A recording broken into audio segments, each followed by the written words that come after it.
Welcome to Top Sports Talk, presented by Top Sports News. I am your host, Caleb Jennerette. Next to me is my co-host, Isaac Deer. Isaac, how are you doing? Good, man. I know we just talked a second ago. I am not held hostage in a prison, if anybody's asking me. I got memorabilia behind me. I'm always blocking it. No one can see because of my giant head.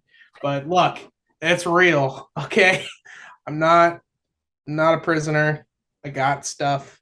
I don't think they'd allow you to have all these signed baseballs in a prison cell. Even got the chicken behind me. You see Oh, that I chicken see him right there? See popping his it? head. Always got to make an appearance. See that Always got to chicken? make an It's the appearance. top. There it is. The top. The top sports that new official chicken There you go. of Shawnee County sports. Not an ad. I'm good, man. I'm good. Yeah. How are things going? I know you had some diaper duty to do a little Yeah, had earlier. some diaper duty, had some emergencies that had to handle. As you can tell, this video is out a day late. We had some scheduling issues yesterday, no big deal. But still here. Couldn't postpone a week. Just wanted to talk about speak of sports. Too bad. Couldn't put it off any longer. So we're gonna get this out to you. You're watching this on Wednesday. So yeah, let's before we get into it, want to thank our sponsors as always, Invista Credit Union and Family Guidance Center for continuing to sponsor Top Sports News. Also shout out the ticker. It's been going great as far as I know. Scores, stats, everything. It's helped me out before. So really appreciate everybody who uses a ticker. And if you haven't used the ticker, check it out. Super fun tool and super cool to use. But yeah, before we get into the gridiron, Isaac, you got the breakdown. Yeah, we got some news from all the other sports around the area. I know regional tennis kicked off today. We'll leave that with our next episode, but um, for now, let's get started with some tennis. There was a lot of tennis this past week with league and regionals and everything else. We'll start out with Washburn Rural Class 6A. Katie Fritz won the Centennial League title for singles, and excuse me, Meredith Casera and Katie Fritz won the Centennial League and a Class A6 regional title for doubles last week.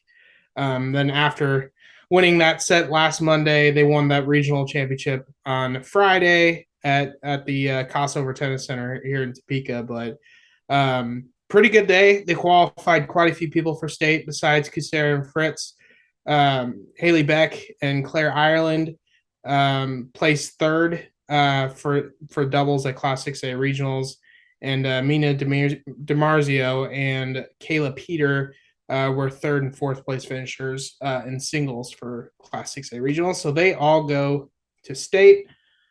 Seaman as well. Seaman had a big weekend. I was there in Emporia last Saturday. They had quite the week. They had quite the week. They won a UKC title on Tuesday, and then a regional championship on Saturday. Lauren Sweeney, kind of the superstar around the state. She's a singles competitor. Swept singles competition on Tuesday at the UKC title or the UKC. UKC championship.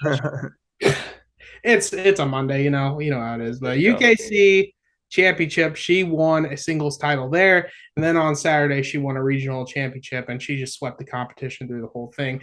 And it was the semi matchup in the regionals. She had to face her teammate Nina Delzio, and she told me afterwards she hated that because one person's got to go here, and unfortunately it was Nina Delzio, but she still took a fourth place finish, and she will also be qualified for state. But Lauren Sweeney, singles champion conference, and then a regional champion as well by a pretty hefty margin. She really is kind of taking over taking over everything. And then Katie Crewmans and Molly Gorman, who also won UKC title as a doubles team. They also won as a regional team as well.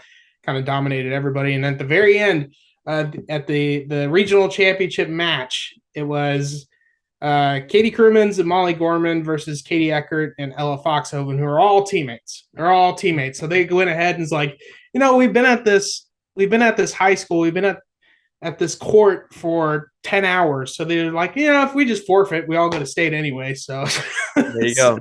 so they all went to state. But yeah, it was a good day for everybody there. And finally, for Hayden, Ainsley Zelita won a Class 4A.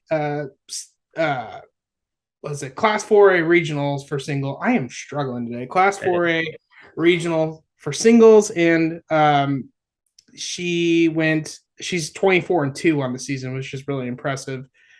She went 6-1 and 6-1 in her regional final, so that was a pretty comfortable win for her. And Lauren Sandstrom and Emily Sheets as well, the doubles team that has been really, really good this year with a 30-4 record. They also won a regional doubles championship, 6-4 and 6-1 over Bishop Miege. So good stuff on the tennis front.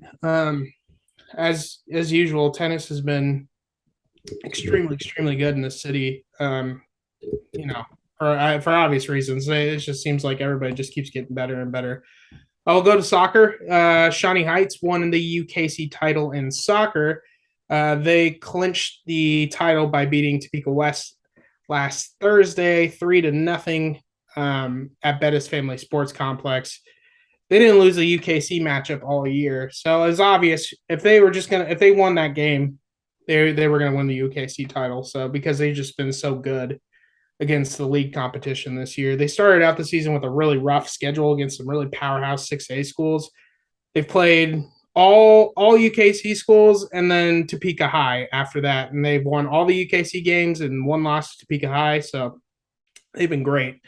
The offense has outscored UKC opponents 20-3, so they've just been flat out dominant. And then Shawnee Heights will have Hayden tomorrow night, and that'll be a really, really good game. Curious to see what the outcome is of the Hayden Bonner Springs game that's going on tonight.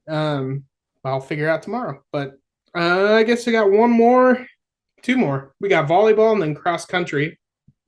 We'll do volleyball real quick. Siemens just rolling. This conference has been great for them. There's golf, volleyball, and tennis, and it's just Siemens just been rolling and all the gold lately. They just can't lose.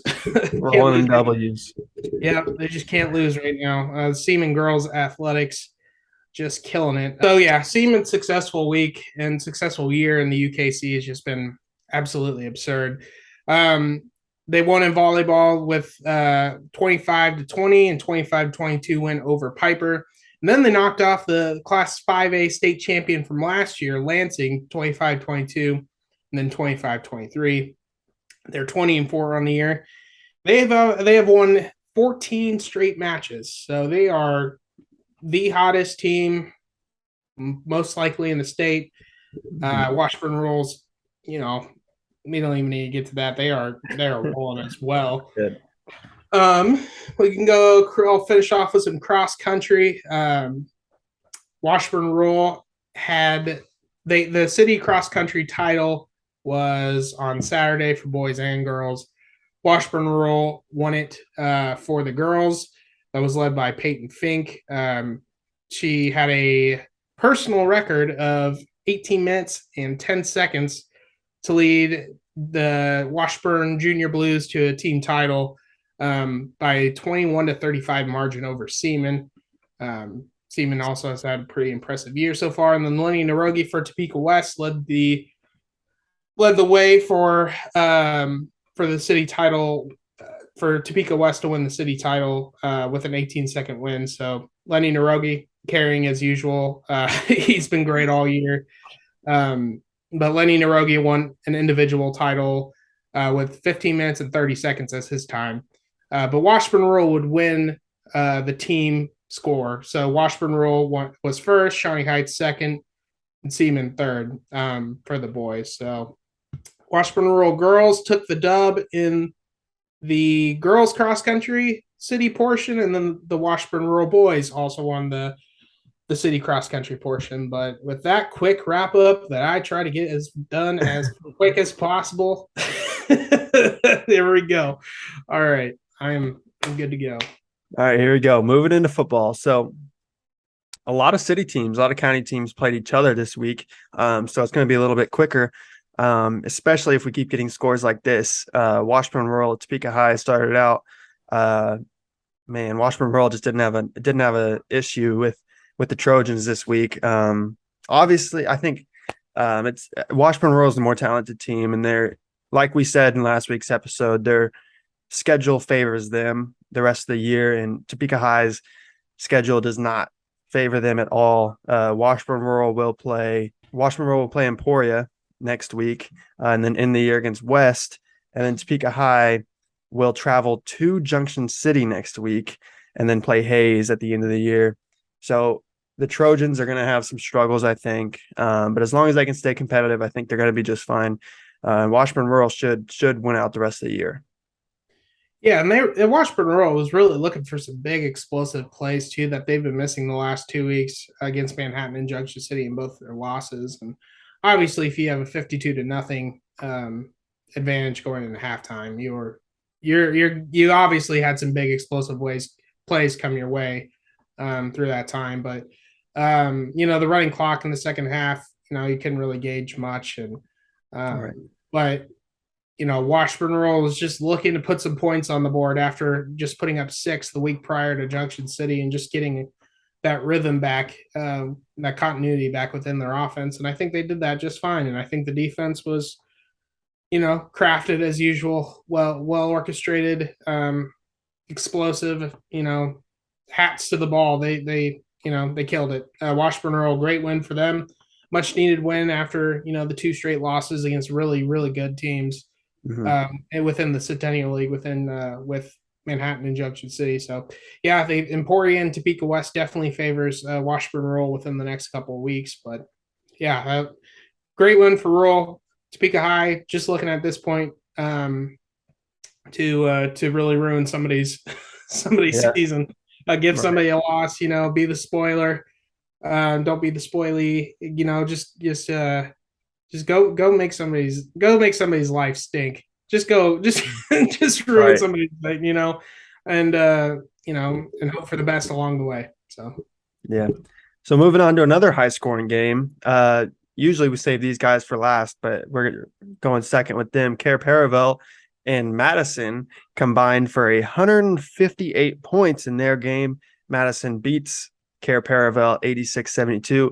I mean, like we said last week, Care Paravel's schedule is just as tough as Topeka High's. They play Madison this week and definitely does not get easier against Chase County next week, who just knocked off Linden, if I'm not mistaken. Yeah, just knocked off Linden last week. So, I mean, the Lions, they're staying competitive, and I think that's all you can ask for, especially, I mean, I don't know if anybody plays a tougher schedule in 8-man altogether. So, Care Paravel in their first season of Keisha play have definitely not had it easy, but I think they've fared pretty well considering. Yeah, I think it was a great basketball game. Football game. It was a great. Looks like a basketball game with the score. Yeah, I know. Two touchdowns away. But yeah, that 2 touchdowns away from extra points and what yada yada yada, knocking off from an impressive and imposing Madison team. You get 3. You mentioned it. You touched on it. You get 3 elite programs back to back to back with Linden, Burlingame, and Madison. And now you get it back to back to back to back with Chase County the week after. So, you got your Linden Tigers. I think it's the Burlingame Bearcats. Yep. Your Madison Bulldogs. Now you get the Chase County Bulldogs. We got to be more creative. Yeah, we got to be more creative with our mascots. Kansas, the Linden Tigers, the Bearcats. Those are cats, which is great. You can have your unique cats. You can have unique dogs too, but it's mostly just bulldogs. There's not any boxers or chihuahuas. No pit bulls. No pit bulls. German shepherds, chihuahuas. No, and there's a lot of yeah, exactly. It's like there's a lot of different varieties of cats, dogs, and birds that need to be utilized because there's a lot of eagles. A lot of falcons. Yeah, they got the Eagles of Axtell week 1. Week 2, here's some creativity right here. Week 2, you get the Donovan West Mustangs. Those are horses, stallions. So that's but I mean the Mustangs is kind of a it's a very it's well used, but not not as much compared to. Yeah. But when we have cats and dogs for 4 weeks straight, Maybe we that's why need they're to look, losing. our mascot loving selves need to look ourselves in the mirror and ask Kansas, like, what is wrong with you? We got to do something different here because they face another Eagles team, by the way, when they Marantha Christian Academy. It's like, we got to do better. We got to do better. No matter what you believe in, where you come from, what you ate for breakfast, we got to come to a conclusion here. We got to be more creative with our mascots because we're not utilizing them as well as we should be. So, Yeah, for just sure. thanks for coming to my TED Talk. Let's just keep that in mind that we as a society, we need to come together, try to get some of these mascots unique. We need some more unique mascots. That's all I'm saying. There's just too many bulldogs and wildcats. There's probably 855 high schools in the state of Kansas with wildcats as the mascot. We got to be different. Gotta be better. Gotta be Yep. better. But Yep. someone who can't be much better than they were on Friday night was Hayden. Check this out. Hayden Wildcats. 38-0 against Royal Valley. Hayden just continues to roll. And I think the storyline is they're probably ranked number 2 right now, aren't they? I mean, within 3A, because Collegiate lost to Andale pretty handily, which was crazy. Andale's just on another level, but that's a whole different story. But yeah, Hayden moves up to number 2, but they're gonna have to test it coming up against Holton for the district title. That's gonna be a tough game right there. Yeah, for the district title. Holton we'll talk about Holton later, I guess, because they played somebody else in the county. But I think Hayden's looking pretty good, and I can't wait for this game. Well, they punished Royal Valley last Friday night in every aspect of the game: offense, defense, special teams. Hayden just was the complete and the better team last Friday. And Jet Wallmeyer and Jensen Schrickle had quite the connection too. Schrickle caught 4 touchdown passes from Wallmeyer, and he had 5 receptions for 147 yards and 4 touchdowns. That's Jensen Schrickle. And Wallmeyer threw 10 of 12 for 189 yards and 4 touchdowns. So that was as accurate, as quick, as big plays. The big plays were just they came in bunches, and running back Finn Dunshee looked incredible. JC Cummings looked incredible. The offensive line, obviously, in that wing T offense, as a defender, it's just so challenging. It's so challenging to see where the ball's going, and you have to have so many eyeballs in different spots. Because Royal Valley ran the exact same offense too, so it was just, as a person that kept stats for that game, it was kind of a nightmare. But overall, it was an impressive performance by Hayden. They didn't pour it on because they didn't really need to. Right. But Royal Valley they gave Hayden a run for their money in the third quarter. Royal Valley's defense kept Hayden shut out in the third quarter. But Hayden just, I think once they put the gas pedal on again in the fourth quarter, it was just well over. So yeah, now it's this Hayden Holton game coming up on Friday. That game of the year contention for sure. Yeah, it always is too. Yeah, I really wish it was here in Topeka. I really do, but it is in Holton on Friday, and I know those Holton fans will be rowdy and ready to go to welcome the Hayden Wildcats. I think they're the Holton Wildcats. They are Holton Wild. Yeah, see my point. That's my point, man. The Holton Wildcat. It's the battle of Wildcats. Yep. Who gets the tuna first? Yep, exactly. Some High School Musical stuff right here. That is some Troy Bolton-esque type of things here. Once we get some basketball district play going, then we're gonna have a heyday with it. But there you go, man. All right, moving on. But yes, Hayden looked great. Holton's looked great all year. Number 2 versus number 3. Hayden sitting at 2, Holton sitting at 3. Perfect. There you go. Looking forward to it for sure.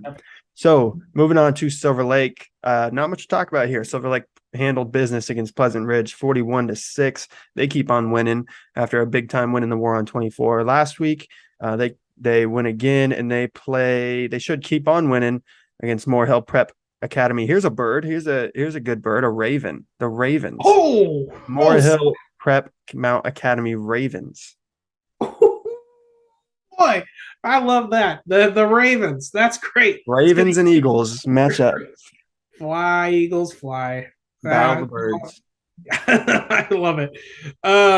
Yeah, no, it's Silver Lake jumped out to that early 13-0 lead. And then they put up three more touchdowns in the second quarter. I mean, the offense is rolling. I think that momentum boost after the War on 24 win was huge for them. And I think just the way that they dominated, I think they were looking for a win like that too. So get the ball rolling here with Silver Lake, with Marhill Academy on Friday. I think Silver Lake will keep on rolling. I think Mhm. think they're going to be just fine down the stretch, and I think this is going to be good for them to get some good quality wins down the stretch.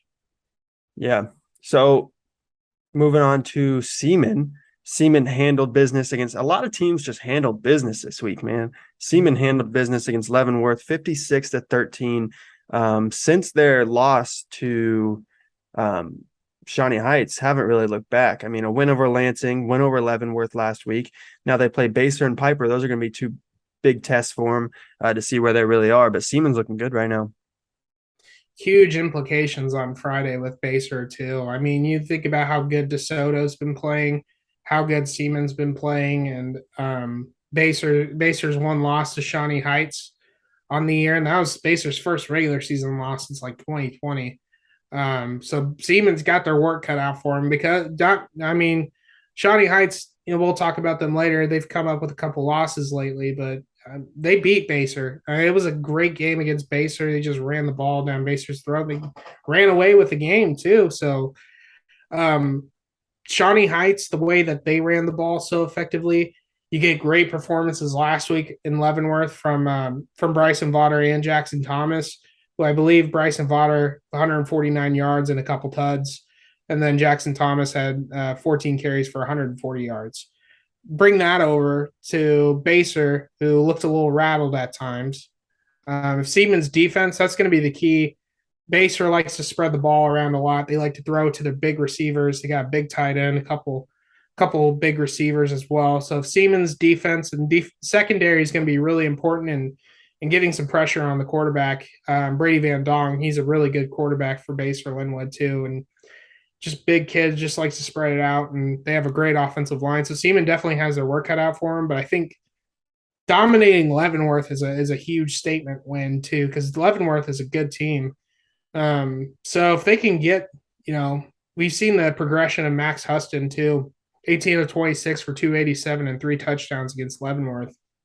You're seeing the progression from him from game one, where they did not throw it hardly at all, 5-6 times a game. Now you're throwing it 26 times a game with the spread offense, with your giant running backs behind you. And I think it's now in this time of the year, I think Seaman's playing their best football. And I think that they're going to need to play their best football when they get Baser Linwood coming into town, North Topeka on Friday. And I'm going to be there for that one. So I'm really excited to check it out. Yeah, hopefully it's a really good game. I think it should be. But moving on to a game that I'm super excited to talk about, Topeka West finally gets their win over Turner, 26-21. Super exciting game, apparently. Wish we could have been there because it looked pretty close. Anytime you have a close football game, it's usually pretty good. But it's good for them to get this win now because they got to get this momentum rolling because they got a tough matchup against Shawnee Heights next week and then Washburn Rural to end the year. But Shawnee Heights just lost a big one that we'll talk about later. So maybe their morale against Topeka West morale, I don't know. Anything can happen. That's why you play the game. So super excited to see this matchup this week. Good for Russell Norton to get that first win under his belt as Topeka West head coach too. On the road as well. That's always impressive. Getting a road win is always should bump you up a couple because it's hard to do in any level of sport. Road victories, your routine's different, everything's different, and the fact that they were probably favored to win this game. And the pick six contest, I picked them to win this game, but Topeka West just needed to find their rhythm, and it looks like they finally did. And I wish I was there at that one to see the reaction from the guys and kind of getting that first win, because I remember this year when Highland Park get that first win, Yeah. it was electric, man. It was so much fun. So much fun to see all that struggle and you finally get that something positive go your way. Right. It was so nice. So I imagine it was probably a similar feeling that Topeka West had. So it's been a while since they won. So good for Topeka West. Enjoy it as much as you can, because you're gonna have a couple of weeks of tough battles. So you're just gonna have to kind of pull through and prepare for Alan Bowman. The next week he'll Yeah. that's it's a tough, gritty offense that they have in Shawnee Heights, but they also have an amazing defense too. So they'll have their hands full for sure. hmm So then moving on to surprising. It's a surprising matchup for me. Holton and Rossville. Holton had no problems with Rossville this week, and Holton's a really good team. But man, Rossville losing by 31 points, 48-17, the final score. I don't know. I mean, how long has it been since Rossville's lost by 30 points? That does not look good to me.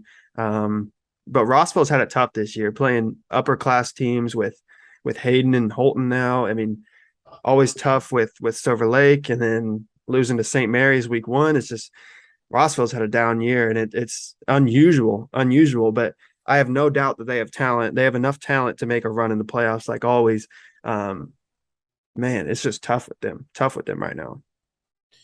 Yeah, a lot of young guys in the system, and you go against a powerhouse like Holton, and sometimes it can be really humbling for you. Unfortunately, it was in Rossville, so that's not always fun, losing like that to your home crowd. They kept it close. I think at the end of the first quarter, if I remember correctly, it was like 7-3 at the end of the first quarter, and then I think at halftime it was 28-10. So yeah, that probably didn't help the morale at all. And going into the fourth quarter, Holton has a 42-10 lead. It's just like letting the game run away with Holton that second quarter. It's just that's where it usually starts and ends. Is usually momentum. Momentum's a killer sometimes, and Holton obviously had huge momentum second quarter going into the locker room at halftime, and then coming out of that halftime break, and had to feel good for Holton, but it had to sting for Rossville. Mm-hmm. And Holton and Hayden this upcoming week's going to be great. But yeah, Rossville, luckily they'll have a winnable game on Friday night against Pleasant Ridge, who just got kind of stomped around by Silver Lake. So hoping for Rossville that they get a bounce back win this week against Pleasant Ridge. But yeah, tough. This is a tough loss for Rossville Bulldogs. By the way, Mm-hmm. Bulldogs. Bulldogs lost to the Wildcats. Yep. Well, these are some creative mascots here. Highland Park Scots against the Atchison Phoenix, I believe. Yeah. That's interesting. Phenix. I think it's the bird, right?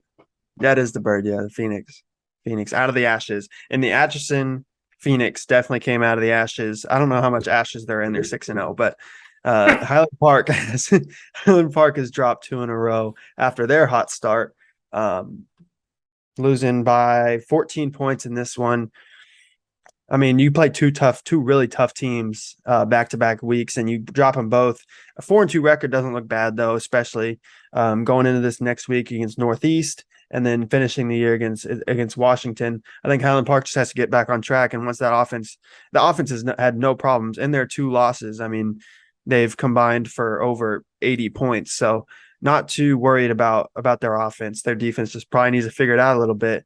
But if they get rolling, I see no problem with them winning these next 2 games.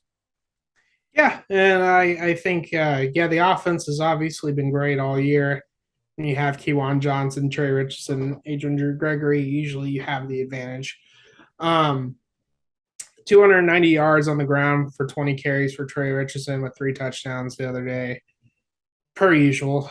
It's per usual. And Kewan Johnson, 9 of 14, 157 and a touchdown. Awesome. And then it looks like that Adrian Drew Gregory had 6 passes for 152 yards and 2 touchdowns. So your key contributors on offense are, absolutely, flourishing. Even in a 70-56 loss. Next week, you get Northeast. Northeast just came off of a 56-0 loss against Sumner. If you recall, Highland Park beat Sumner 63-36. So, I'm not a betting man or a gambling man by any means, but this Take one the over. take the over. This one looks like that the Scots will be fine. I think they're going to come out in a huge way in Casey Mo on Friday night, and I think that they're going to get back to their winning ways this week. Yeah, looking forward to it. And then to finish it off, another just unexpected big time loss. Shawnee Heights, man. Well, I knew Wamego was good. No doubt Wamego is really good. I did not expect a 35-6 loss from Shawnee Heights. I thought Shawnee Heights was just too tough of a team, but Wamego is showing that they can play anybody. And I think their coach said after the game, like, we don't care if 4A, 5A, 6A will play anybody. And they proved it in this game because, man, they looked good. And Shawnee Heights just couldn't get anything going. So, man, Thunderbirds, they have a winnable game next week against T West, but who knows? T West coming off a win. They got talent over there. Wouldn't expect that to be a blowout that it might be. Still could be, but Shawnee Heights is a really talented team. But, man, just surprising. Yeah, Boomtown is a tough place to play. It's a really tough place to play. I don't know if there's any city in the state that kind of has the community support like the way that Wamego does. Everybody goes to those games. It's a tough place to play. I think if I read this right, I think Hayden Oviatt, the star quarterback out of Army or committed to Army, committed to Army. I think he was back, right? Yeah, he came back, scored a touchdown. I don't think he started, but he came in and scored a touchdown. Oh, the momentum they must have had then. Yeah, it's that's always tough. No, Bowman had not 84 yards on the ground on 18 carries. Sometimes you got to switch it up on offense, and I don't. It's hard to do the same thing, and but I think Shawnee Heights is not. They're not one dimensional by any means. They can spread the ball around, and they give the ball to plenty contributors, Holly and Malcolm and all those guys off the sweeps and the reverses. They get the ball to a lot of different people at different times. But I got a feeling Wamego probably game planned around what Bowman was going to do, because I think that's what I heard the week before. So that's all you got to do is just keep, Wamego is a tough team. So there's not much you could say. It's just like you got to learn from this loss and move on. But they get Topeka West on Friday, which is a winnable game for Heights, and I expect Shawnee Heights to get back into things. So you beat Baser and Linwood. Right. What was that? 3 weeks ago? 2 weeks ago? It's like you'll be fine. You can go down the stretch and you can beat anybody. It's just a tough night in Wamego. It seems like if a team that you're not familiar with at all. Right. No familiarity at all. So it's just like it is what it is at that point. You just got to move on from it. Yeah. So that's going to do it for this week's episode of Top Sports Talk. We will be back next week. If you like these videos, then like the video and subscribe, click the bell, and comment down below the best mascot in the state of Kansas, because obviously it doesn't seem like there's a lot of variety. So we want to see some variety in the comment section. But yeah, Isaac, you got anything else before we sign off? Yeah, no, just fill in what your favorite mascot is, because I really am curious. Don't name me a bulldog, a wildcat, or a bird. That's the challenge. Don't name a bird, a cat, or a dog. It's a challenge. Throw that in there. Slide it in there. There you go. Yeah. Comment down below. We'll be back Monday, 9 a.m. We will be back Monday, 9 a.m. Back to your usual programming. Yes, that sir. sounds great. That sounds super fun to say. Back to your usual programming. Kind of official out here. Yeah, we are. But now we got to go watch this Chiefs game. So we will see you next week.